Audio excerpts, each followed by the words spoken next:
And ito yung mga sinasabi nating gifts from the universe. Guys, ito yung mga opportunities. Ito yung mga regalo sa'yo ni universe, guys, no? Ayan yung mga opportunities. Greener pasture. Ito, mga kapiksi, pag sinabing greener pasture, mas maganda, mas maunlad, mas maasenso na chapter ng buhay nyo. Doon kayo dadali ni universe sa greener pasture. Doon kayo itataboy, ganyan. So, mas maganda yung nag-aabang sa inyo in terms of your kabuhayan, guys. Okay? Alright. And umiwas sa mga gulo, guys.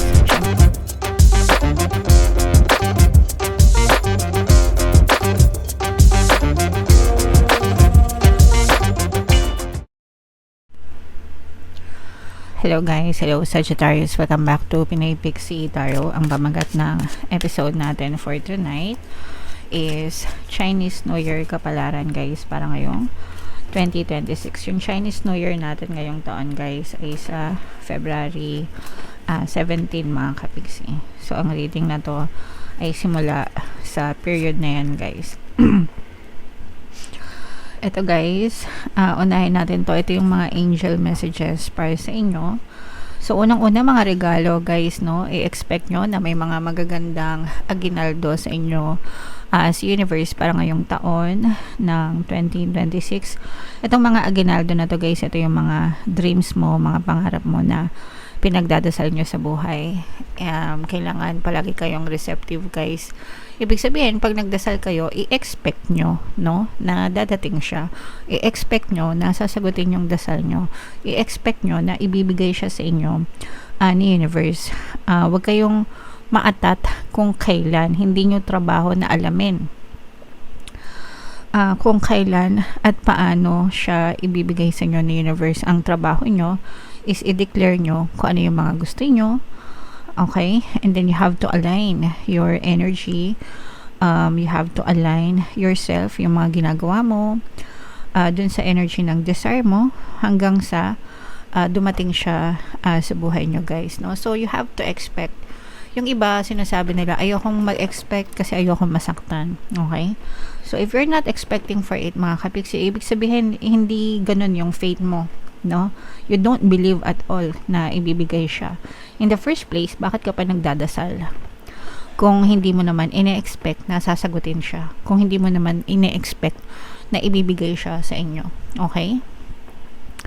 So, you really have to anticipate that everything will be given to you in your perfect time. Kaya lang naman kayo nasasaktan kasi nag-expect kayo ng timeline kung kailan siya ibibigay, pero yung energy mo hindi naman align dun sa energy ng pinagdadasal mo. Nagdadasal ka nga, humihiling ka nga, pero ikaw naman ay puro nega. So, yun yung reason kung bakit hindi dumadating sa inyo yung mga dasal nyo. Okay? So, expect these gifts from the universe, guys. Si universe na magbibigay niyan sa inyo. And ito, guys, ay pagkakaroon ng harmonious na relationship. Una, harmonious relationship with the universe. Harmonious relationship, excuse me, guys. Sorry. Harmonious relationship with your spirit guides, with your ancestors. Harmonious relationship sa mga tao sa paligid nyo, mga kapiksi. So, kailangan natin ng matibay and matinding connection. Kasi kailangan natin yon, guys, no? Hindi tayo nag-iisa. And eto, guys, no, magtanim ng mga magaganda, positive thoughts, positive energies, positive feelings sa buhay mo ngayon 2026, para yun din yung anihin nyo. Hindi pwedeng mamunga ng mangga ang puno ng santol, mga kapiksi.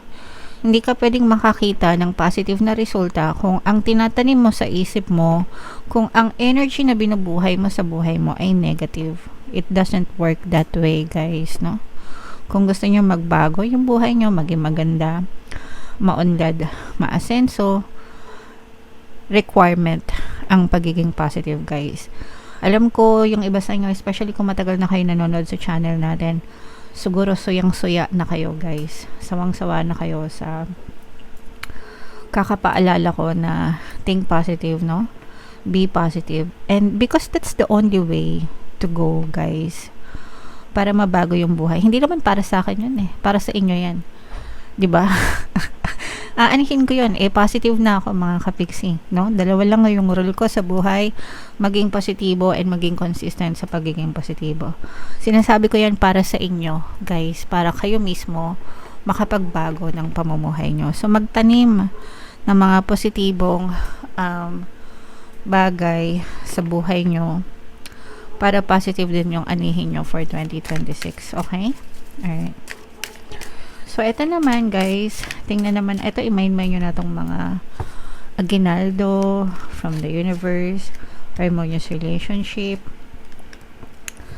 Ito naman ay sa love, tingnan naman natin yung energy surrounding your love situation. Kung ano lang yung makaresonate guys, take that message, iba-iba kayo ng mensahe. So, ito guys, ito ay engagement is on the cards. Maaaring mag-level up yung inyong relationship mga kapiksi, no? Maaaring may magsama, maaaring matanggap kayo ng marriage proposal from your person, pero ito'y level up guys. Pwede rin na from friends to lovers, from situationship to in a relationship, mga ganyan. Pero level up ito guys. And for some of you, no, interesado siya sa inyo mga kapiksi, kung meron kayong ka-situationship, yeah. Baka nasa talking stage na kayo guys, no? So, get to know more each other guys. Huwag kayong magmadali sa relasyon. Huwag basta-basta bumigay. Nako. Suriing mabuti ang person mga kapiksi. Kailangan may checklist kayo ng mga green flag at saka mga red flag. Pag nakita nyo na agad na red flag, naku, huwag nyo nang i-justify mga kapiksi. You should make a list of what you want sa isang person, and kailangan lahat yung green flag naka-check. Kailangan kahit isang red flag, walang marka ng red flag. And maging consistent kayo doon guys, hanggang sa ipagkaloob sa inyo yung the one na puro green flag talaga. Okay? And ito naman guys, nag-evolve, no? Sabi ko nga sa inyo guys, yung iba nag-level up, nag-evolve yung relationship. Kung kayo ay in a relationship na guys, pwedeng mas nagmamature yung relationship nyo, mas nagiging harmonious, mas nagiging maayos yung inyong relationship. Okay? Alright. So, comment down below guys if naka-resonate kayo dyan.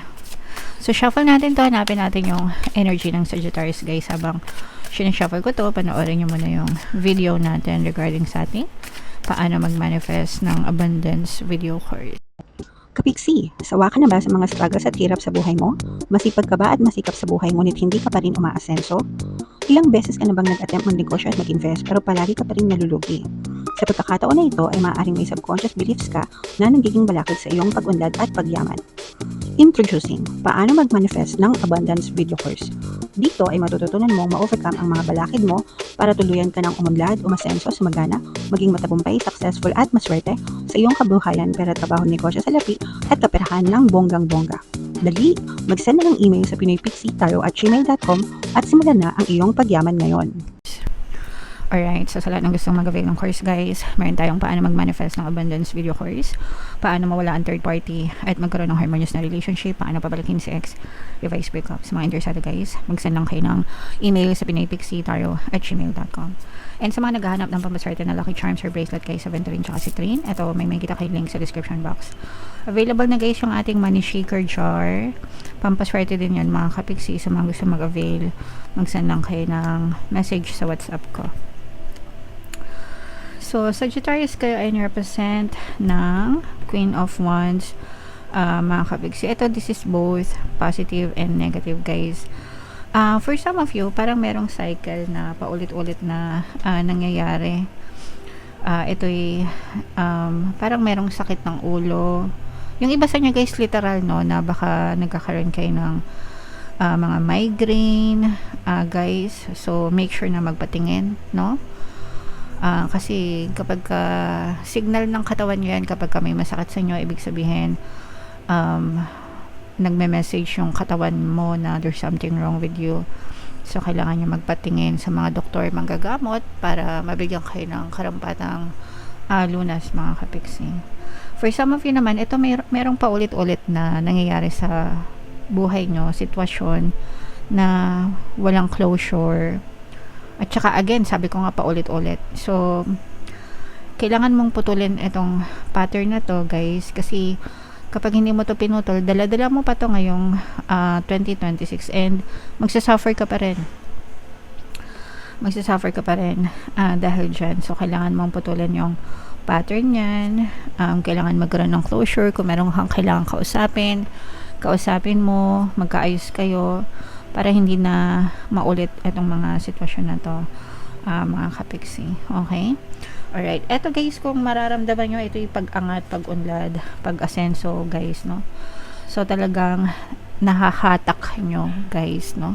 Nahahatak nyo yung magandang swerte sa kaperahan, especially nahahatak nyo yung magandang energy. Nagbubunga, mga matatamis na bunga ito, guys, no? Nagbubunga yung mga resulta or mga effort, no? Nagkakaroon na ng magandang resulta yung mga effort mo pa last year, yung mga pinagsikapan mo sa buhay, yung mga pagkilos mo, no? Unti-unti kayo makita ng resulta niyan, magagandang resulta, unti-unti yan magbibigay sa'yo ng matatamis na bunga hanggang sa maging stable ka, hanggang sa maging secure ka, mga kapiksi. Pero ito guys, sobrang ganda nito kasi talagang namamanifest mo. Ito yung namamanifest mo talaga. At saka parang ano guys, parang ang gaan-gaan ng daloy ng pera sa inyo, ang gaan-gaan ng pasok ng pera sa inyo, mga kapiksi. Okay?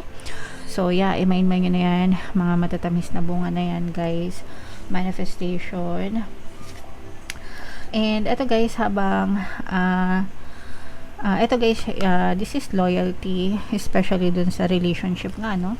Sabi ko nga sa inyo, yung iba sa inyo guys, magkakaroon kayo ng level up sa commitment, no, with your person. Yung person mo guys, parang mas nagmamature siya, even kayo guys, no? Parang mas nagmamature kayo ng person mo sa relationship, mas magiging strong, matatag yung inyong pagsasama ng iyong person, and mararamdaman mo talaga yung loyalty, mga kapiksi. May mga mahahalagang pagdidesisyonan din kayo guys, no? And ito pakiramdam ko, this is more on matutuloy yung mga paglipad nyo guys, kung kayo ay mga nagbabalak mag-abroad, nag-a-apply sa abroad, or nag-a-apply na lumipat, kahit hindi sa abroad guys, kunwari nagbabalak kayong lumipat ng Maynila, nasa probinsya kayo, o kaya naman nagbabalak kayong lumipat ng trabaho. So ano to guys, parang kabilang bakod. Wag lang sa mga jowa guys. Huwag kayong kumabilang bakod, lalo na kung may mga asawa na kayo, okay? Pero yan, so yung parang movement sa relocation sa trabaho, sa bahay, yan. So what else? Tingnan pa natin. Ayan guys, so sabi ko nga sa relationship, talagang maganda guys, maganda yung energy nyo sa relationship, very loyal, very level up, very loving yung inyong relationship, at saka nag-heal, no? Sabi nga dito kanina guys, nag-heal, nag-evolve yung inyong relationship for the better. So mas maganda yung katatakbuhan ng inyong mga pagsasama, guys. Ayan, harmony, mga kapiksi, no? So very harmonious yung relationship nyo guys. And ito yung mga sinasabi nating gifts from the universe. Guys, ito yung mga opportunities, ito yung mga regalo sa'yo ni universe guys, no? Ayan yung mga opportunities, greener pasture. Ito mga kapiksi, pag sinabing greener pasture, mas maganda, mas maunlad, mas maasenso na chapter ng buhay nyo. Doon kayo dadali ni universe, sa greener pasture. Doon kayo itataboy, ganyan. So mas maganda yung nag-aabang sa inyo in terms of your kabuhayan guys, okay? Alright. And umiwas sa mga gulo guys, syempre may negative pa rin. Umiwas sa mga gulo, umiwas sa mga away, umiwas sa mga politika ngayong 2026. Hindi yan makakatulong sa inyo, guys, okay? Alright. So yeah, comment down below, Sagittarius, if feeling nyo naka-resonate kayo dyan. Ito yung ating 2026 kapalaran guys. Ito naman yung ating success stories now.